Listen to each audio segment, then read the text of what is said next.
Opiskelen tällä hetkellä tietotekniikka-automaatioinsinööriksi. Aikaisempi koulutus on Lieksan ammattiopistossa, josta valmistuin paperiprosessin hoitajaksi.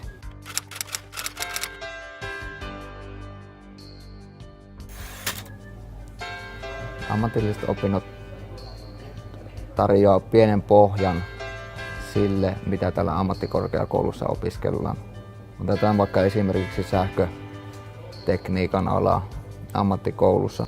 Siellä sinulle opetetaan perusasiat sähköstä ja täällä ne sitten jatkoon jalostetaan ja viedään niin sanotusti pidemmälle.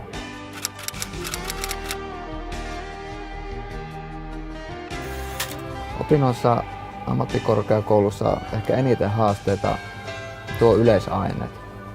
Esimerkiksi matematiikka ja fysiikka ovat sellaisia.